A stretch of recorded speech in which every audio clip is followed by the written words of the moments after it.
Bonjour à toutes et à tous et bienvenue dans un nouvel épisode du Wombat Café. Aujourd'hui, c'est un format interview que je vous propose avec le grand, le magnifique Célestin de Wergifos. Tu veux que je dise Célestin de Wergifos? C'est ça, je pense, ça va. Le grand et le magnifique, je suis pas sûr. Mais voilà, c'est ça, je suppose, ça, je suis sûr. Alors, pourquoi j'ai décidé d'inviter Célestin dans ce podcast? Premièrement, parce qu'il m'inspire beaucoup. Je vais lui expliquer à la fin de l'interview pourquoi. Et aussi, surtout, parce que je pense qu'il a énormément de choses à nous partager. Et on a, nous, énormément de choses à apprendre avec Célestin. Et la première chose, la manière dont moi je vais te présenter, à toi de me corriger si jamais ça ne va pas du tout, je dirais que Célestin est un inventeur. Est-ce que ce serait une bonne façon de te décrire ou pas du tout? C'est vrai que mon parcours, il a commencé en tant qu'inventeur et puis après, il a assez rapidement switché en tant qu'entrepreneur. Maintenant, évidemment, les deux sont liés et c'est le premier qui a amené au deuxième. Mais effectivement, oui. Après, tu es passé donc de inventeur à entrepreneur pour passer de l'un à l'autre. Est-ce que c'est quelque chose de facile et est-ce que ça a été assez fluide comme transition? Est-ce que tu as dû participer à certains concours pour arriver là où tu es? Explique-nous un peu ton parcours là-dessus. En fait, moi, j'ai commencé donc, mon premier projet à l'âge de 13-14 ans. Alors évidemment, ça paraît très jeune, mais quand on remet en contexte, au moment où j'ai commencé ce premier projet, c'était un bricolage. Donc on parle même pas encore, on parle pas encore d'invention, encore moins d'entrepreneuriat. C'était vraiment le bricolage d'un enfant de 14 ans, un dimanche après-midi, voilà, dans le jardin de mes parents. Donc vraiment un bricolage comme on peut vraiment se le représenter. Et en fait, ce bricolage s'est petit à petit transformé, a évolué de plus en plus. Et en fait, pour mettre un peu de contexte, c'était donc un groupe électrogène qui était écologique et mobile. En fait, il y a 4 sources d'énergie, des panneaux solaires, une éolienne, un système de dynamo, un moteur thermique d'appoint et un système de batterie. Donc en fait, c'est une unité mobile de production d'électricité. Quand j'ai commencé, il n'y avait pas tout ça. Quand j'ai commencé, il y avait juste une batterie de voiture, grosso modo, qui alimentait via un alternateur de voiture, qui alimentait une ampoule. Ça, c'était vraiment la base du projet, du bricolage en tout cas. Et puis petit à petit, étape par étape. Vraiment, j'aime bien ce terme étape par étape parce que ça s'est vraiment fait de manière progressive. Le projet s'est amélioré de plus en plus jusqu'à un moment donné, effectivement, où j'ai voulu participer à un concours d'invention en France pour... non pas pour gagner, non pas pour vraiment gagner en visibilité ou quoi que ce soit, de manière assez simple. Moi, j'avais juste l'ambition de rencontrer d'autres jeunes qui avaient mon âge ou qui avaient les mêmes affinités, simplement. Donc, je voulais juste rencontrer d'autres jeunes qui pouvaient partager la même passion que moi. Et il se trouve que pendant ce concours, c'était le concours Lépine Junior pour les jeunes qui ont entre 11 et 25 ans, si je me souviens bien. Et en fait, je suis arrivé premier. Je m'y attendais pas du tout. Félicitations pour ça déjà. Oui, écoute, j'étais assez surpris parce que réellement, je m'y attendais absolument pas. Et à l'époque, j'avais gagné 500 euros, ce qui me paraissait une fortune colossale. J'avais l'impression que j'étais devenu millionnaire, c'était incroyable. Et j'avais une petite interview dans un JT local à midi, enfin, un truc. Objectivement, c'était pas grand-chose, mais ça m'a tellement motivé qu'en fait, à 14 ans, j'ai voulu aller beaucoup plus loin. J'ai été voir des sponsors, j'ai pu lever des fonds. Alors après, quand je parle de sponsors et de lever des fonds, il faut remettre encore une fois un petit peu en contexte. Quand on a 14 ans, quand on parle de sponsors, on parle de... Moi, je parle en tout cas, dans mon contexte, je parle du garagiste de mon village qui m'a donné une batterie. Je parle d'un installateur de panneaux solaires, d'une petite PME de ma région qui m'a donné un panneau solaire. Dans un premier temps, c'est ça quand on parle de sponsors. C'est quand même important puisque en même temps, tu as des reconnaissances de personnes étrangères à ton entourage. Et en plus de ça, tu reçois quand même une certaine aide, on va dire l'avancée, la petit déclic en plus pour pouvoir avancer dans ce projet. C'est un peu ça, non? Oui, tout à fait. Moi c'est très clairement ce premier concours qui a été un déclic, puisqu'en fin de compte, toutes ces personnes que j'ai contactées, j'ai pu les contacter avec quelque chose de tangible. Et en fait, en général, de manière globale, quand quelqu'un a un projet à défendre, en entrepreneuriat de manière très très générale, dès qu'il y a des premiers éléments de validation, ça devient beaucoup plus simple de convaincre une deuxième personne. Et donc moi, c'est un peu ce que ça m'a permis de faire. Sur cette base-là, j'ai créé une sorte de deuxième version de mon bricolage. Je me suis retrouvé à devoir déposer un brevet, d'abord un brevet belge, puis un brevet PCT, qui est un brevet international pendant 18 mois. C'est un peu technique, mais globalement, c'est un brevet international. Et puis, je me suis retrouvé à participer à un deuxième concours d'invention qui cette fois-ci était adulte et à l'échelle européenne. Pareil, j'ai eu la même expérience mais à une autre échelle. Encore un peu de visibilité médiatique. J'ai aussi été primé à ce concours. Et puis en fait, ça m'a amené à ce moment-là à rentrer en contact avec une usine qui a fait un prototype industriel. À ce moment-là, je me suis retrouvé à l'âge de 15 ans à avoir mon prototype qui sortait d'une usine qui n'avait plus rien à voir avec mon bricolage. C'est un peu à ce moment-là que je commençais à parler d'une invention et plus d'un bricolage. Donc, parce que c'était plus un bricolage, c'était une usine qui l'avait faite. Et puis enfin, j'étais à un dernier concours d'invention qui était le concours Lépine international à Paris. Là, c'est beaucoup plus grand, il y avait 650 participants. J'ai eu beaucoup de chance parce que j'étais le plus jeune participant. Et là, je suis arrivé 3e. Pourquoi tu dis que tu as plus de chance parce que tu es jeune?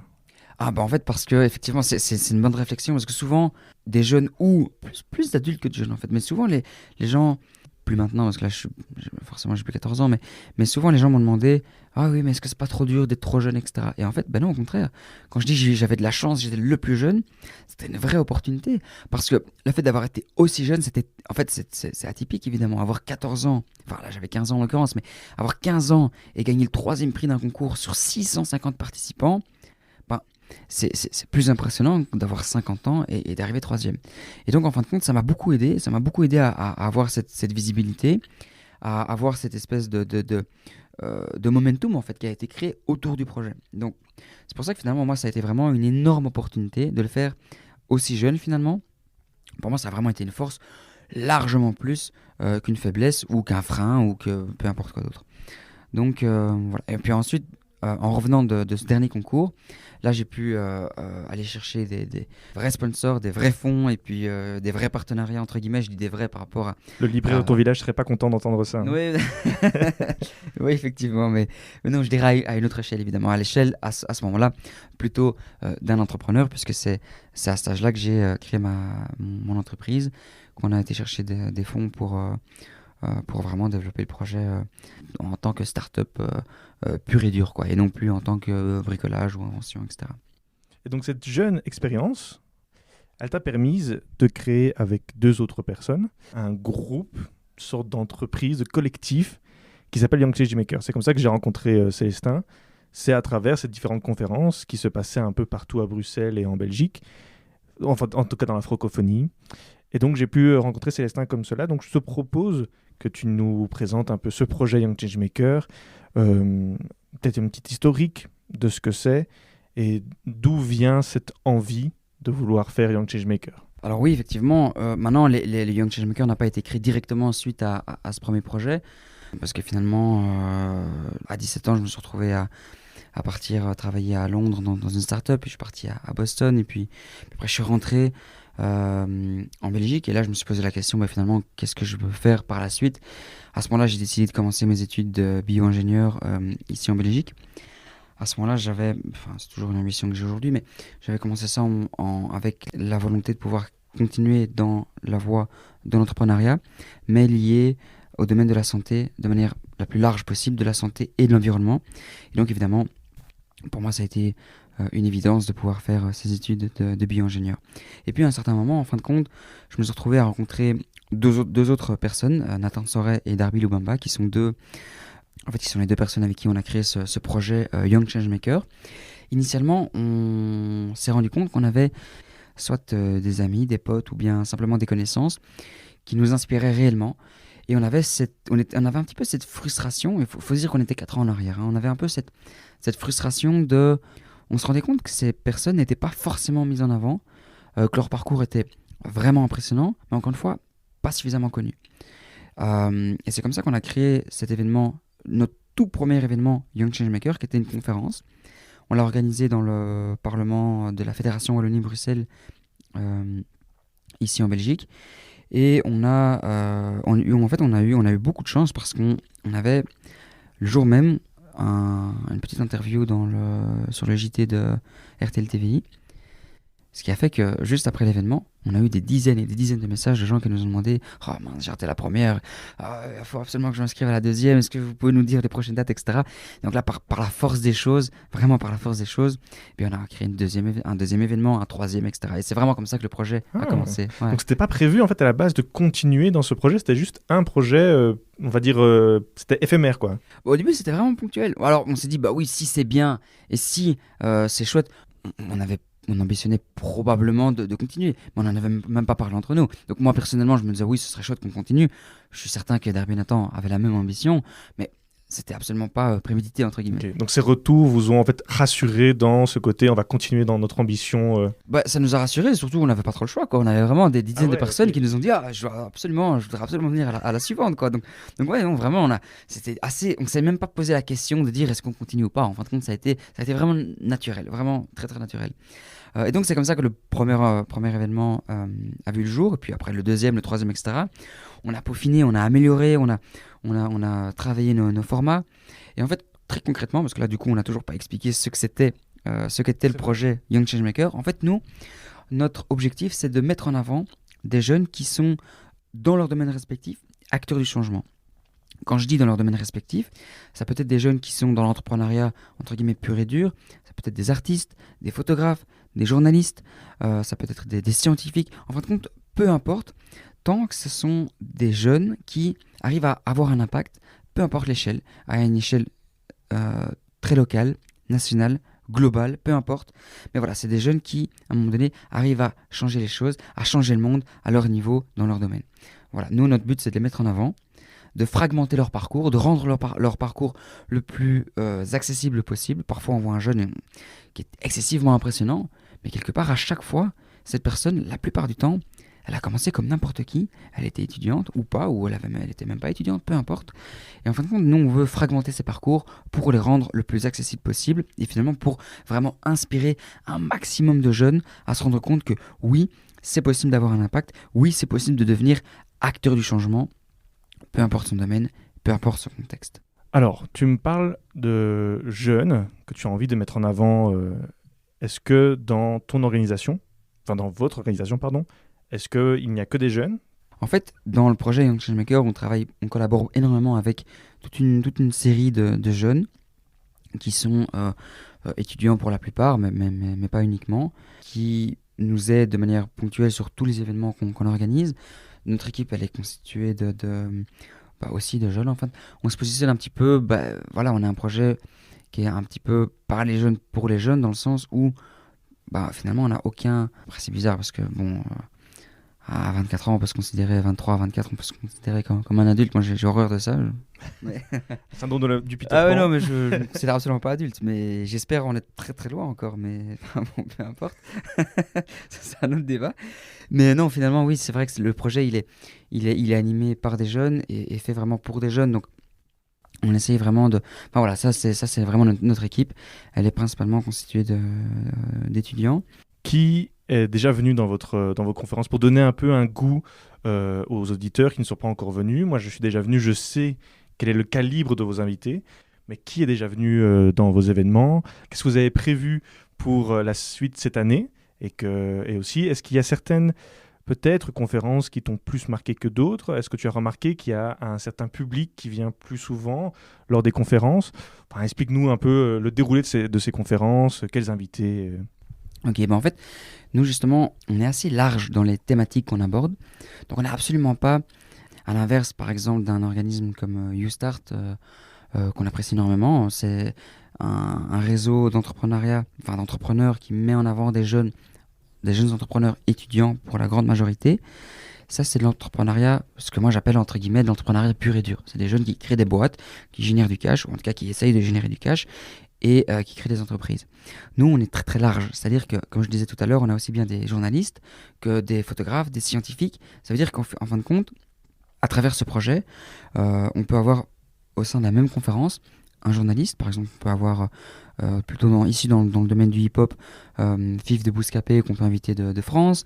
Dans la même conférence, on va avoir un Félicien Bogart qui est très très engagé sur le climat, notamment en parallèle de ses activités de journaliste.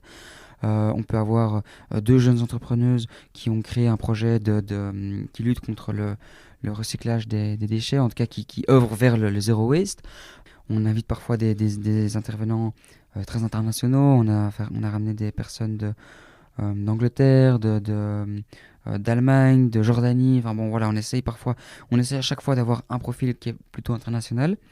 Voilà, par exemple, dans le domaine biotech, on a fait une conférence dans le Parlement, au Parlement européen, où on a invité 2 entrepreneurs qui étaient excessivement successful. Un des Pays-Bas, un Belge qui est exilé en Angleterre, qui a levé des millions d'euros, qui a fait un exit. C'est des profils qui sont totalement incroyables.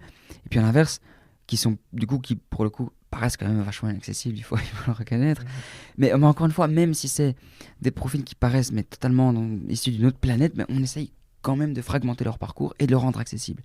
Et après, donc tu me demandais des exemples vraiment d'intervenants. On peut avoir des intervenants, on peut avoir des photographes. Par exemple, on a invité un photographe animalier qui en fait vit de sa passion. C'est un gars qui a à peu près notre âge et qui est un des rares photographes animaliers à l'échelle de l'Europe, même pas à l'échelle de la Belgique, à l'échelle de l'Europe, qui vit vraiment de sa passion. Et c'est un gars qui fait des couvertures de National Geographic, c'est des choses comme ça, quoi.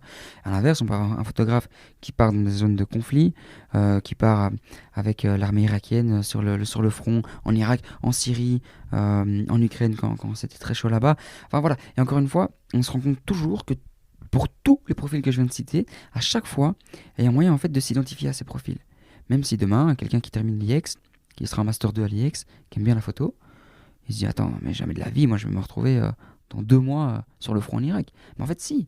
Enfin, après, il faut avoir envie, évidemment. Mais je dis encore une fois, par exemple, Quentin Bruno ou Wilson Fash, qui sont les 2 auxquels je fais référence par rapport à ça, c'est parlant parce que c'est assez courant d'aimer la photo. Hein, mais je veux dire, par exemple, ces 2 personnes, encore une fois, étaient à l'IEX, je vais pas dire comme tout le monde, mais je veux dire, à peu près, je veux dire, ils sont pas paracommando, quoi. Hein, je veux dire, ils sont pas fils d'un colonel. Je veux dire, c'est un exemple pour dire vraiment que c'est très imagé, mais finalement c'est ça. C'est un peu la palette très large de nos intervenants, et en fait, ça fait que derrière ça induit d'avoir un public qui est également très très large. Nous, c'est très important. On veut systématiquement avoir un public qui soit non seulement le plus mixte possible, donc le plus paritaire possible. On essaye systématiquement d'avoir une parité parfaite homme-femme. On essaye d'avoir des projets qui sont sociaux, des projets qui touchent à tout. Et en fait, ça induit une énorme mixité dans notre public. Et en fait, ce qui est marrant, c'est que souvent, on peut essayer un peu de deviner finalement les groupes de personnes. On peut dire ceux-là probablement qui sont venus pour cet intervenant-là. Ceux-là probablement qui sont venus pour celui-là. Excellent. Et ce qui est marrant, c'est qu'en fin de compte, un gars qui peut être venu pour écouter Fif de Bouscapé, qui peut être très très plutôt un peu hip-hop, etc. En fin de compte, cette personne finalement il va se dire mais attends, j'étais inspiré par les 2 filles qui ont fait le truc des zéro déchets. Alors que jamais de la vie, cette personne il serait venue forcément pour rencontrer et pour venir écouter ces personnes-là. Mais en fait, en fin de compte, c'est vraiment ça qu'on essaie de faire. Il est venu avec l'idée, je vais apprendre plus sur le monde du hip-hop. Il se retrouve à avoir de la culture dans l'écologie, parce qu'il y avait aussi Félicien Bogard lors de la conférence, il y avait Bouscapé, il y avait aussi des clips de rap. Donc il y avait un peu cette mixité que j'avais bien aimée. Mais moi, ce que je trouve encore plus excellent dans une conférence de Young Changemaker, ce que je trouve très différent des autres, c'est que souvent, quand on entend parler de conférences, c'est une personne qui arrive. Elle parle pendant 1 heure, elle a déjà préparé son texte, tout est bien carré. Puis il a fini, hop, il part. Il a fini, cool, merci, au revoir, il a applaudi. Et ce que j'avais adoré lors de ma toute première conférence, c'est que quand c'est fini, eh bien, déjà la personne descend de scène, va discuter avec tout le monde. Il y a une sorte de buffet, je ne sais pas si on peut appeler ça buffet, mais en tout cas, il y a un petit rassemblement avec tout le monde. Tout le monde peut parler avec tout le monde. Et donc, justement, les personnes qui sont venues pour écouter du hip-hop, pour écouter Fif de Bouscapé, va pouvoir discuter avec la personne qui est venue pour What About Waste, par exemple. Et donc, pouvoir mélanger un peu ces différentes choses et en même temps pouvoir discuter entre eux, créer des projets peut-être ensemble. Et ça, j'avais adoré dans la conférence. J'ai l'impression que c'est un peu votre but, quoi, de créer des liens entre ces différents jeunes en Belgique. Mais tout à fait. En fait, nous, on s'est rendu compte que on avait une de nos forces, c'était d'induire cette espèce de networking. Et en fin de compte, c'est un peu le contrat qu'on a avec chacun des intervenants, c'est justement de se rendre disponible et on a en fait à chaque fois qu'on a ces moments de networking, eh bien en fait on a réellement des gens de notre équipe qui sont dédiés au fait d'interconnecter tout le monde. Donc nous on a vraiment un rôle de forcer les gens à se parler entre eux en fin de compte, parce que c'est ça qui fait la richesse du projet. C'est ça qui fait la richesse de participer à des événements. C'est ça que les gens, sans parfois s'en rendre compte, mais c'est ça que les gens viennent chercher. Et donc, voilà, ça c'est vraiment quelque chose qui est pour nous très très important, c'est d'interconnecter au maximum tous les participants, non seulement entre eux, mais aussi avec les intervenants qui sont venus écouter. Et en général, très souvent, l'immense majorité du temps, en fait, les intervenants qui viennent sont plus que ravis, peu importe l'échelle de leur projet, même si il peut y avoir un gars qui paraît totalement inaccessible. En général, très souvent, ces gens-là sont ravis d'aider un jeune qui partage la même ambition que lui, qui a juste 5 ans en moins, et qui rêve de faire le même parcours que lui en fin de compte. Et ça se vérifie systématiquement, peu importe le profil, ou peu importe le calibre, entre guillemets, même si c'est bizarre de dire ça, mais peu importe l'échelle de l'intervenant en fin de compte. Et alors ce qu'il y a, c'est que on s'est rendu compte que c'était ça qui avait c'était une des grosses valeurs ajoutées de notre projet. Et donc par rapport à ça, on est en train on a initié un nouveau type de conférence qui est plutôt axé sur une dynamique de workshop. Et l'idée, c'est vraiment d'augmenter cet aspect réseau, cet aspect networking. On essaye que ces événements soient beaucoup plus fréquents. Et à travers ces événements qui sont plus fréquents, qui sont un peu moins grands, on essaye de plus profiter justement de cette mise en réseau et de cette interconnexion. On essaie vraiment de connecter tous les jeunes qui partagent les mêmes ambitions, ou en tout cas à qui on essaie de faire réveiller un maximum d'inspiration et d'ambition, quoi. Ça m'amène justement à un thème plus généraliste dont on parle. Tu parles que Young Changemaker, c'est une série de conférences des jeunes, pour les jeunes, par les jeunes. Je voulais savoir un peu ta vision de la jeunesse et sa relation avec l'entrepreneuriat, avec l'argent et avec l'ambition de manière générale. Mais en fait, la question elle est fort large, mais je crois que le lien entre ambition et entrepreneuriat, ou en tout cas l'ambition de faire de l'entrepreneuriat, c'est quelque chose qui est qui est beaucoup plus répandu maintenant qu'il y a... en fait, j'ai l'impression que j'ai 40 ans quand je dis ça, mais non, mais bon, quand j'ai commencé... C'est vrai que tu as déjà 8 ans d'expérience, donc tu as des paroles de vieux, là. J'ai pratiquement 24 et j'ai commencé à 14, quoi. Donc ouais, ça fait une dizaine d'années que j'ai commencé ce premier projet. Ça ne nous rajeunit pas tout ça. C'est assez, en général, c'est assez insultant pour les gens qui sont plus vieux que nous, qui nous entendent dire ça. Vrai, c'est pour ça que j'essaie de pas trop le dire, mais bon, effectivement. Mais en fin de compte, voilà, il y a 10 ans, il y avait beaucoup moins. Déjà, il y avait pas, il faut être réaliste, il n'y avait pas d'incubateur pour étudiants. Tout à fait. Aujourd'hui, toutes les universités et même les hautes écoles de Belgique ont une cellule entrepreneuriat, ont des cours sur l'entrepreneuriat, chose que j'ai toujours pas vraiment bien compris, mais enfin bon, il y a des incubateurs en tout cas partout. Et en fin de compte, l'écosystème, le tissu entrepreneurial aujourd'hui est largement développé. Et c'est une très très bonne chose. Moi, je suis vraiment ravi de voir ça. Maintenant, je dirais, donc ça induit une vraie ambition entrepreneuriale pour tout le monde. En tout cas, maintenant, il n'y a plus aucun jeune, il n'y a plus aucun étudiant qui ne se pose pas à un moment donné la question, ou n'a pas un proche qui se pose cette question-là, de dire est-ce que je vais être entrepreneur ou pas. Donc ça, c'est vraiment magnifique. Oui, il y a ces mimes qu'on voit souvent sur Internet de t'as pas un bon pote tant que t'as pas déjà avoir eu un projet d'entrepreneuriat avec une personne. C'est pas mal, c'est vraiment pas mal. Ouais, carrément. Mais donc, en fait, exactement. Et en fait, donc ça, c'est très positif. Maintenant, le travers, entre guillemets, même si c'est pas vraiment un travers, mais moi, ce qui parfois me manque un petit peu dans ce que je vois, dans ce que je peux observer, c'est que parfois ça fait naître des entrepreneurs à tout prix, quoi. Vraiment des gens qui veulent absolument être entrepreneurs, et c'est une bonne chose parce que c'est une alternative à avoir un job plus standard, sans dénigrer ce type de job-là, bien évidemment, mais c'est une alternative qui est intéressante par rapport au fait d'aller travailler dans une grosse boîte, à être consultant et voilà, quoi, à faire un boulot un peu plus classique. Mais voilà, je veux dire, quand on est entrepreneur, pour moi, l'entrepreneuriat qui a du sens, mais c'est très personnel, l'entrepreneuriat qui vaut vraiment la peine d'être vécu, c'est l'entrepreneuriat justement qui a un impact. C'est l'entrepreneuriat qui peut résoudre un vrai problème, mais pas un problème uniquement commercial. Enfin, je veux dire, aujourd'hui, résoudre un problème d'optimisation de visibilité pour les petits commerces, pour augmenter leurs revenus, c'est intéressant. Il faut le faire, c'est cool. Mais, je veux dire, l'entrepreneuriat, ça demande tellement d'énergie, tellement d'investissement, il faut donner tellement de sa personne que moi, personnellement, je ne serais pas capable d'être entrepreneur dans un truc qui n'a pas fondamentalement du sens. Et donc voilà, ça veut dire que éventuellement, s'il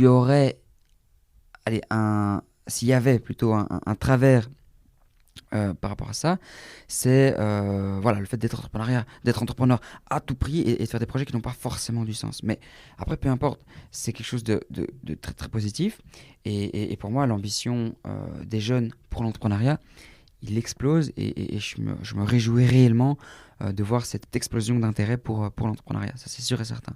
Et par rapport à la motivation, parce que donc, tu demandais, est-ce que les jeunes, tu parlais de motivation et d'ambition, indépendamment de l'entrepreneuriat, il y a plein de jeunes qui aujourd'hui sont entrepreneurs ou qui entreprennent sans forcément se positionner comme un entrepreneur pur et dur.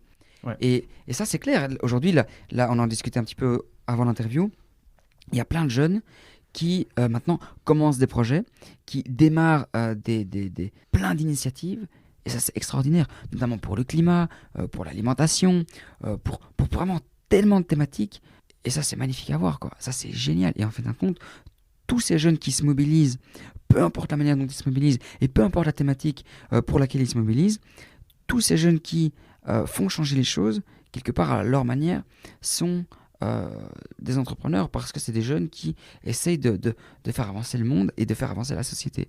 Et donc c'est pour ça, oui, dans ce sens-là, il y a une quantité qui est invraisemblable de jeunes entrepreneurs qui émergent. Et ça, c'est magnifique, quoi. Mais là, c'est vraiment si on élargit un petit peu la définition d'un entrepreneur pur et dur, quoi. Tu parles de mobilisation. Là, je parle directement alors de réseaux sociaux. Est-ce que tu arrives à avoir une cohérence et une corrélation entre les réseaux sociaux et l'entrepreneuriat qui commence, comme tu dis, de plus en plus à se développer? Est-ce que tu penses que ça peut aider un jeune à avoir les réseaux sociaux dans son envie d'entrepreneur? Pour moi, les réseaux sociaux, c'est un outil qui est incroyable, quoi, en tant qu'entrepreneur, pour plusieurs raisons. Non seulement ça permet du jour au lendemain, je veux dire, grâce aux réseaux sociaux, je ne parle pas d'Instagram forcément, je parle plutôt de LinkedIn ou bien même de Facebook, en fin de compte, peu importe. Mais je veux dire, c'est réellement, grâce à ça, eh bien, alors c'est un peu bateau et logique, mais on est interconnecté avec n'importe qui. C'est-à-dire que demain, on est tous libres d'envoyer un mail à n'importe qui dans le monde, pour peu que, je sais pas, il suffit de parler anglais, ou même pas, même dans la sphère francophone, il y a déjà pas mal de profils. Il y a Google Trad. Oui, puis oui, peu importe, quoi. Je veux dire, aujourd'hui, n'importe qui peut contacter n'importe qui. Le pire qui peut arriver, c'est de ne pas avoir de réponse. Je veux dire, on s'en fout, fondamentalement. Et en contactant 10 personnes, je veux dire, il y en a au moins une qui va répondre. Et ça veut dire qu'aujourd'hui, on peut s'interconnecter avec n'importe qui pour tester un projet, pour tester une idée, pour avoir du feedback sur un projet, pour avoir des conseils, peu importe en fin de compte. Donc ça, c'est génial. Et en fin de compte, être entrepreneur, c'est interconnecter différents profils, c'est arriver à faire la synthèse de plusieurs visions, c'est arriver à parler à des clients potentiels, à des acteurs du marché. Alors là, c'est très business ce que je dis, mais finalement, c'est ça, être entrepreneur, c'est d'arriver à se connecter avec toute une série de personnes clés, de les mettre en réseau, de tirer les bonnes synthèses pour faire avancer un projet. Et ça, évidemment, les réseaux sociaux, c'est un outil qui est extraordinaire pour un entrepreneur. C'est vraiment un outil. C'est un outil qui peut accélérer énormément le parcours d'un entrepreneur. Ça, c'est une part. Deuxième part, c'est que les réseaux sociaux peuvent permettre aussi très rapidement de tester un projet. Ça veut dire que demain, aujourd'hui, si quelqu'un veut, et ça c'est quelque chose que je dis très souvent pour tester un projet, pour vraiment démontrer la valeur d'une idée, en fait c'est plus simple que ce que ça a l'air en fin de compte, parce qu'on n'est pas obligé de créer un projet de A à Z, d'avoir un prototype avant de démarrer. On peut juste en fait faire une landing page, faire une vidéo, la tester et puis voir les feedbacks qui en découlent, faire une campagne de crowdfunding. Si elle cartonne, forcément c'est une bonne validation pour le projet. Donc en fin de compte, c'est vraiment un énorme outil, quoi, clairement. Je crois que même il existe maintenant des programmes où en complétant certaines données, tu peux arriver à avoir déjà une estimation à peu près de l'investissement et du rendement que tu vas pouvoir faire ou de la réussite que tu vas pouvoir avoir. D'un autre côté aussi, les réseaux sociaux permettent de créer des nouveaux business qu'on n'avait pas du tout avant. Enfin ouais, il existe plein de livres maintenant de nos jours où on parle d'autonomie du marché grâce à l'e-commerce, on parle de business. Amazon a créé plein de nouveaux emplois. Alors, je ne vais pas créer de polémique autour est-ce que Amazon est bien ou pas, c'est discutable. Mais voilà, il y a des choses qui se trouvent dans les réseaux sociaux qui sont, comme tu dis, donc très intéressantes et avec un gros potentiel. Ce qui m'amène aussi à une autre partie de cette interview qui est les réseaux sociaux. Il y a de très bonnes choses, mais il y a aussi des nouvelles personnalités qui ont vu le jour sur les réseaux sociaux. Moi, je les appelle gourous de l'entrepreneuriat. Je ne sais pas comment toi tu les appellerais. Je pense à Gary Vee. C'est un peu lui que j'ai en tête, mais Elon Musk est un peu dans ce style-là. Et non, je crois qu'il y a Tim Ferriss aussi. Bref, il y a plein de grands gourous de l'entrepreneuriat qui adorent faire un peu cette formule du no pain, no gain. Hustle, hustle, thrive. Je ne connais pas encore tous les mots-clés de leur type je ne sais pas comment on dit, d'exposer.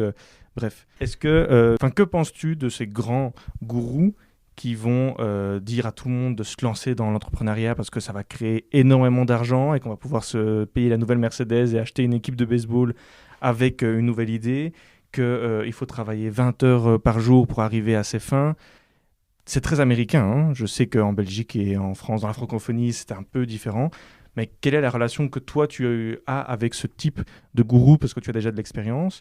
Et quelles sont un peu les conséquences que tu verrais sur la jeunesse avec ce type de personnes? Quelque part, je pense que pour commencer sur l'aspect vraiment positif de tout ça, c'est que, encore une fois, ça fait évoluer cette culture entrepreneuriale, ça la démocratise au maximum. Donc ça, c'est quelque chose, quoi qu'il se passe, c'est quelque chose d'assez positif de manière générale.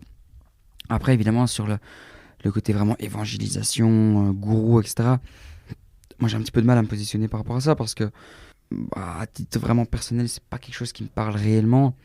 Et je crois que le travers un petit peu de cet univers-là, c'est finalement des gens qui vont être ce qu'on appelle des wannabe entrepreneurs, des gens qui vont dire, bah ouais, qui se voient entrepreneurs, qui regardent et qui lisent des dizaines et des dizaines de livres, qui écoutent des heures et des heures de podcasts, qui connaissent, qui vont assister à des conférences. Bah, c'est génial parce que il faut apprendre. Je veux dire, il y a de la théorie derrière, il y a des choses qui sont pas naturelles. Je veux dire, c'est excessivement important d'apprendre quoi qu'il se passe.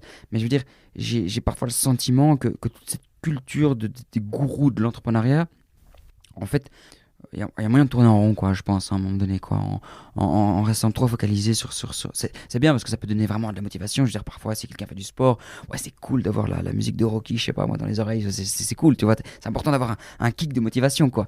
Mais je veux dire, à un moment donné, voilà, je veux dire, Si la motivation n'amène pas à l'action, ça reste voilà, juste de la parlotte, quoi. Ça, pour moi, c'est le premier truc. Après, par rapport à l'aspect vraiment no pain, no gain, etc., qu'il faut bosser à fond, bah, évidemment, c'est sûr, quoi. Je veux dire, il faut être prêt. Il faut être prêt à bosser des heures et des heures, des très longues journées, parfois bosser la nuit, etc., pour des deadlines, des remises de projets. Ok, donc ça, tu es plutôt d'accord alors avec ces phrases-là? Bah, oui, je suis d'accord dans le sens où tu te vois, quoi, je veux dire, là-dedans? Bah, évidemment, un entrepreneur, il travaille comme un malade, ça c'est sûr. Mais il y a des limites, tu vois. Il y a des limites dans le sens où il faut trouver un équilibre. Donc oui, l'entrepreneur va travailler beaucoup plus. Mais je veux dire, aujourd'hui, quand on entend Elon Musk qui dit, qui est très fier de dire qu'il bosse plus de 100 heures par semaine, moi je pense que c'est du bullshit, hein, tant qu'on est dans le côté un peu américain du truc. Parce que ça n'a aucun sens. Je veux dire, on ne peut pas tenir avec un rythme pareil. Et puis à un moment donné, il y a des dizaines d'études qui montrent qu'à un moment donné, je pense que, si je me souviens bien, mais j'ai pas envie de m'avancer parce que j'ai pas les études sous les yeux, mais je pense qu'à partir de 60 heures semaine, la productivité décroît terriblement. Donc à un moment donné, à part se tuer la santé, ça sert à rien non plus de bosser trop. Donc oui, il faut évidemment, un entrepreneur bosse beaucoup plus et c'est beaucoup plus painful d'être entrepreneur que d'avoir un n'importe quel autre job, a priori, hein, ça dépend des jobs, mais je veux dire, de manière générale, ça c'est évident. Non seulement il y a le côté heures, mais en fait, ce qui est surtout difficile en tant qu'entrepreneur, c'est au-delà même des heures de travail, pour moi c'est plutôt le côté affectif qu'il y a derrière, en fait. Je veux dire, c'est très dur, quoi. C'est vraiment des grosses claques en tant qu'entrepreneur, à un moment donné, de devoir arrêter un projet. de devoir mettre un projet sur le côté, de devoir l'abandonner, de pouvoir à un moment donné se positionner sur un go no go, de se dire objectivement là maintenant on a suffisamment d'éléments que pour ne pas continuer ce projet. C'est quelque chose auquel un entrepreneur doit faire face, et un entrepreneur fera face à ce genre de situation. C'est logique, c'est impossible autrement. Et donc, pour moi, le plus dur, c'est surtout ça, c'est un peu cette espèce de montagne russe, d'ascenseur émotionnel que peut avoir un entrepreneur. Pendant la même journée, de devenir euphorique sur une levée des fonds, sur un truc super cool, sur une validation, sur un résultat qui tombe, peu importe, et 3 heures après de se prendre une énorme gifle parce qu'il y a un truc qui va pas du tout, quoi. Que ce soit avec un de ses cofondateurs, que ce soit avec une mauvaise nouvelle par rapport à un résultat, peu importe, quoi. Et voilà, pour moi, c'est dans la difficulté, c'est plus cet aspect-là, c'est le fait d'être porteur de projet, c'est vraiment quelque chose qui est pas évident, réellement. Au-delà de l'aspect quantité de travail. Après, évidemment, je veux dire, pour résumer, c'est qu'un entrepreneur, oui, travaille beaucoup, oui, un entrepreneur doit savoir qu'il va passer par des phases qui sont pas cool, mais voilà, il faut un équilibre. Et donc, les extrêmes, un peu à l'américaine, machin truc, avec Elon Musk, non, il faut un équilibre. Et là, évidemment, ça me semble toujours trop exagéré, quoi. Ça, c'est clair et net. Je voulais aussi parler avec toi, et là, je te cite dans un TED que tu as pu animer, c'est comme ça qu'on dit? Animer un TED? Ouais, c'était un TEDx, quoi. Ouais. Animé ou intervenu, peu importe. Ah oui, c'est ça, intervenu. Dans un TED, tu parles que les principaux obstacles que peut rencontrer, je dirais pas juste un jeune, mais en fait toute personne, c'est 4 piliers qui seraient le temps, l'argent, l'engagement et puis la légalité. Alors je voulais un peu que tu expliques pour nos auditeurs, qu'est-ce que tu entends par ces contraintes avec ces 4 piliers-là? Mais en fait, lors de mon premier projet, quand j'étais un peu plus jeune, effectivement, je me suis rendu compte que j'avais ces 4 problèmes. J'avais pas le temps parce que, en fait, j'étais à l'école et j'avais des obligations scolaires. C'était assez ennuyant parce que je devais être à l'école je sais plus si c'était 8h30 ou 9h, enfin bon, jusque 16h à peu près. C'est les heures du bureau, quoi. Donc, je veux dire, c'était super contraignant pour moi. Donc, j'avais vraiment un problème de timing, de temps. Et puis, bon, voilà, faire un projet, ça prend beaucoup de temps. Être à l'école, voilà, mine de rien, ça prend quand même un petit peu de temps. Et donc voilà, j'avais un souci de timing. Puis, j'avais un problème d'argent. Je veux dire, j'avais pas d'argent de côté, forcément, j'avais 14 ans. C'est pas mes parents qui allaient investir dans le projet. Et même j'avais absolument pas envie. Je voulais fondamentalement être... ne rien demander en tout cas en termes d'investissement à mes parents. J'avais pas les compétences parce que forcément, je veux dire, à 14 ans, on n'a pas les compétences pour être entrepreneur. Et alors, il y avait un contexte légal, j'étais mineur. Et donc, en fait, en Belgique, maintenant plus, parce qu'entre-temps, ça a fait un peu bousculer les codes et ça a fait un peu changer le cadre juridique en Belgique. Mais en tout cas, à l'époque, j'ai été confronté à un problème purement juridique, j'avais pas légalement l'âge légal pour pouvoir créer ma société. Et en fin de compte, le temps, l'argent, les compétences et le contexte, le contexte qui peut être, là j'étais mineur d'âge, le contexte de, j'ai déjà une famille, je vais pas prendre des risques, attends tu rigoles, j'ai 2 enfants, le contexte de dire, attends, je viens d'acheter une maison, enfin bref, on a compris le contexte. En fin de compte, ces 4 choses sont 4 très bonnes raisons de ne pas se lancer. C'est vraiment des bonnes raisons de ne pas démarrer un projet. Mais le problème, c'est que le temps, l'argent, les compétences et le contexte, on aura toujours ce problème. Qu'on ait 14 ans, qu'on ait 22 ans, 20 ans pendant ses études, qu'on ait 32 ans au début de sa carrière ou qu'on ait 40 ans avec déjà une famille, en fait, peu importe, on aura toujours ces problèmes. À toutes les échelles, à tous les stades de la vie, moi je suis intimement convaincu que ces 4 gros problèmes qui sont finalement des problèmes très excessivement génériques, on les aura toujours. Donc en fait, c'est vraiment des bonnes raisons de ne pas se lancer. Et si on ne démarre pas à cause d'un de ces problèmes, on ne se lancera jamais. Parce qu'on aura toujours ces problèmes. Je veux dire, et tout est proportionnel. Même si quelqu'un gagne excessivement bien sa vie, probablement que le projet qu'il va lancer sera proportionnel à l'argent qu'il gagne. Donc il aura quand même ce problème d'argent. Enfin, je veux dire, voilà. Donc en fin de compte, ces 4 grands piliers doivent fondamentalement être perçus par un entrepreneur comme des données à valider, comme des solutions à trouver, plutôt que des freins qui en fait sont encore une fois des raisons de ne pas démarrer un projet. Donc voilà, par rapport au temps, voilà, il n'y a pas de secret, à un moment donné, c'est du commitment, c'est de dire, voilà, peut-être que je dois passer à mi-temps, peut-être que je dois arrêter mon job, peut-être que je dois, en fait, j'en sais rien, finalement, c'est peut-être que je dois faire un étalement pour un étudiant, il y a probablement beaucoup d'étudiants qui vont nous écouter. Aujourd'hui, oui, c'est possible, c'est un risque, Mais c'est quoi comme risque? C'est rien comme risque. Dire je vais splitter une année en deux pour essayer mon rêve, pour essayer de lancer mon projet, est-ce que c'est vraiment un risque? Réellement? Vaut mieux prendre ce risque maintenant que quand tu as 45 ans et que tu vas perdre du temps pour tes enfants ou pour n'importe quel autre. Mais totalement. Imagine, à 40 ans, tu es devenu cadre, machin truc. Bah, c'est 10 fois plus risqué que de faire un étalement, quoi. Je veux dire, il faut être réaliste. Je veux dire, donc le temps, ben voilà, par exemple, l'argent, c'est jamais. Ça paraît bizarre ce que je vais dire, mais l'argent, c'est jamais un problème pour un projet d'entrepreneuriat.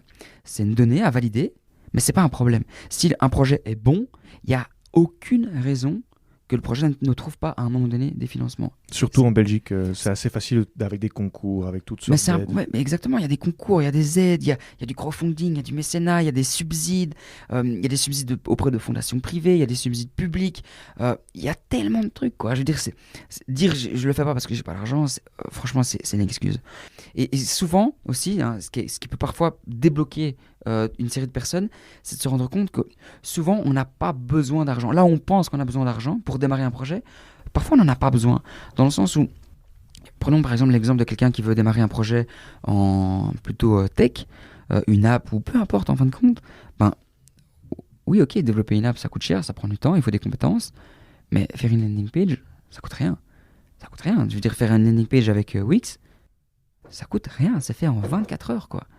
Donc non, c'est pas un problème d'argent. Pour démontrer la valeur d'un projet, en général, je dis bien en général parce qu'il y a des exceptions bien évidemment, hein, mais en général, on a toujours besoin, si pas d'argent, en tout cas de beaucoup moins d'argent que ce qu'on peut l'imaginer. Je parle bien de démontrer la valeur d'un projet. Pour ce qui est des compétences, on n'aura jamais toutes les compétences. Par définition, si on démarre un projet, on n'aura jamais les compétences. Je veux dire, oui, ok, en biotech, parce que c'est un domaine qui me parle beaucoup plus évidemment. Je connais des gars qui ont démarré leur startup biotech après un bachelier. Je connais des gars qui ont créé leur biotech après un master. Je connais des gars qui ont fait... qui disent non, moi je fais d'abord mon doctorat parce que je dois vraiment bien connaître... je fais d'abord mon postdoc parce que je dois... Ouais, attends, si je suis prof, je pourrais vraiment... Non, mais c'est la vérité. Ouais, non, c'est vrai, t'as raison. C'est la vérité. Et c'est pas une mauvaise approche. C'est pas une mauvaise approche. Mais je veux dire, à un moment donné, il faut trouver un équilibre. Mais à aucun moment, par définition, on n'aura jamais toutes les compétences requises pour pouvoir démarrer un projet, parce que ça nécessite une palette de compétences qui est tellement large, qui est tellement hétérogène, que non, à aucun moment, quelqu'un aura toutes les compétences suffisantes que pour démarrer un projet. Donc il faut pouvoir un peu prendre du recul par rapport à ça. Et puis, par rapport aux compétences, la solution, elle est très simple. C'est de s'entourer. C'est de trouver les bonnes personnes qui ont d'autres compétences complémentaires. Il faut oser demander de l'aide, quoi. Mais exactement. Et à un moment donné, il faut aller vers les autres, quoi, sans jugement.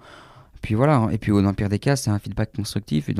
Voilà, et alors le contexte, ça, il n'y a pas de secret. Enfin, je veux dire, le contexte, il sera toujours là, quoi. On aura toujours un contexte qui nous empêchera de le faire parce que c'est inconfortable. Mais finalement, entreprendre, c'est sortir de sa zone de confort, en fin de compte. Oh, mais quelle bonne interview V. Parce que j'allais justement te demander quel conseil tu pourrais donner à un petit jeune qui veut se lancer. Mais là, j'avais l'impression que tu as déjà répondu à cette question. Donc, génial. Je voulais te demander...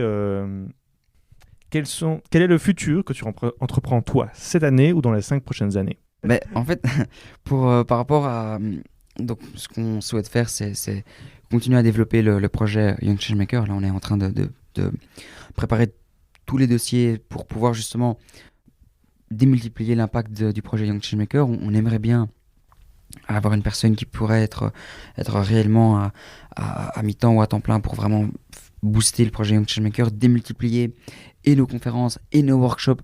On voudrait pouvoir vraiment augmenter la répercussion du projet Young Changemaker. On voudrait pouvoir initier des thématiques bien précises. On voudrait initier un pôle plutôt scientifique biotech justement pour montrer des exemples de profils d'entrepreneurs biotech. Donc ça, c'est un des piliers. On voudrait pouvoir absolument, c'est une de nos priorités, de pouvoir renforcer notre pilier environnement et climat. On voudrait absolument mettre systématiquement en avant des jeunes, des activistes qui luttent, et je dis bien qui luttent au quotidien pour le climat. Ça, c'est vraiment quelque chose qui nous tient très fort à cœur. On voudrait enfin pouvoir mettre en place renforcer tout le côté féminin et féministe. C'est quelque chose qui est très important pour nous.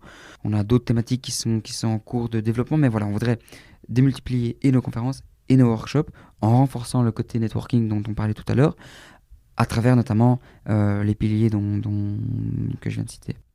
Cool, mais ça a l'air très cool tout ça. Avant d'arriver dans la dernière partie de notre interview, je voulais t'expliquer pourquoi on se retrouve ici aujourd'hui et comment tu as pu être inspirant. J'en ai expliqué au début de l'interview comment tu as réussi. Je vais t'expliquer. Ça va me gêner, je pense. Non, non, c'est tout à fait naturel et je pense qu'énormément de jeunes vont être dans ce cas s'ils ont participé au Young Changemaker ou s'ils vont participer dans un futur assez proche. J'avais été à à une conférence de Young Changemaker il y a de ça 1 an maintenant. Voilà, je suis les interviews, tout se passe absolument bien et chaque intervenant est tout aussi inspirant les uns après les autres. Et je me retrouve là, à 6 mois, je me dis, ça fait maintenant 2 ans que j'ai ce projet de me lancer dans un podcast et j'y arrive pas. Pas parce que j'y arrive pas parce que j'ai pas les moyens ou quoi, c'est juste je n'ai pas la motivation et le petit déclic qui fait que je peux me lancer. Et après cette interview, je me promène et je discute avec plusieurs personnes et ils me disent « Ah ouais, pourquoi t'es là? C'est quoi ton projet ?» J'aurais dit moi, j'ai pas vraiment de projet. Je suis là parce que je voulais écouter un peu. Mais je me retrouve petit à petit avec ces personnes hyper motivées, hyper inspirantes, qui m'expliquent l'une après les autres. Ok, je vais. Peut-être que j'ai envie de me lancer dans un podcast, voilà. Et puis ils me disent, mais c'est trop cool, vas-y, lance-toi et tout. Et de là, je viens te parler, on se connaissait pas. Tu m'accueilles à bras ouverts avec un grand sourire en disant mais ouais, c'est une super bonne idée de faire un podcast et tout. Eh bien, c'est grâce au Young Changemaker que j'ai pu me lancer et je voulais te remercier pour ça. Et c'est pour ça que je trouvais intéressant de pouvoir t'amener dans une interview parce que tu as pu m'inspirer moi. Et donc, je suppose que n'importe quel auditeur qui nous écoutera pourra être inspiré à un moment ou à un autre là-dedans. Bah écoute, ça me fait profondément plaisir parce que c'est vraiment la raison pour laquelle le projet Young Changemaker existe et c'est pour ça qu'on y met de l'énergie. Donc vraiment, non seulement ça me touche et ça me fait vraiment profondément plaisir. Oh mec, que de l'amour ici, génial. Alors, dernière partie de l'interview, je voulais avoir peut-être de ta part une petite recommandation culturelle, puisque le Wombat Café avant tout, ça a débuté là-dessus, sur des recos culturels. Peut-être en aurais-tu une à proposer à nos auditeurs. Peut-être qu'il y aurait un lien, ou pas spécialement de lien avec Young Changemaker. Je te laisse le choix. Si t'en as 2, vas-y. Hein. Je serais content de déjà en avoir une, tu vois, parce que j'ai oublié d'y réfléchir. Mais ne mets pas trop de pression là-dessus, tu sais. Ça fait vraiment inculte, quoi, de ne pas pouvoir citer une recommandation culturelle. Non, mais je sais, souvent on se met beaucoup de pression parce qu'on veut choisir la bonne. Un bon truc, quoi, mais t'inquiète pas. Écoute, mais enfin ouais, non, j'ai vu un film, mais il est même plus vraiment d'actualité. Mais le dernier film que j'ai vu, c'était le film 1918. 1917. Quel bon commentateur culturel, quoi. Non, 1917, par-ci. Et non, je trouvais que c'était un film qui était extraordinaire. Il m'a beaucoup marqué, même si je me souviens plus du titre. Et non, mais réellement, ça m'a énormément marqué et touché. Au-delà du fait qu'il soit incroyablement filmé, pour moi, c'est un peu une sorte de devoir historique assez facile à faire pour notre génération, de se remémorer tout ce que le film transmet. Et moi, ce qui me fait parfois un peu peur, j'aime bien lire des livres, notamment qui touchent, qui sont un peu plus historiques. Le meilleur livre que j'ai jamais lu de ma vie, c'est le livre Le siècle de Ken Follett, qui justement suit le parcours de plusieurs familles à travers de l'avant Première Guerre mondiale jusque durant la guerre froide. C'est un livre c'est le livre en fait qui m'a le plus marqué, donc ça peut être ça finalement ma deuxième recommandation culturelle. Et finalement, dans cette optique-là, le film, c'est encore plus facile que de lire 3 livres gigantesques.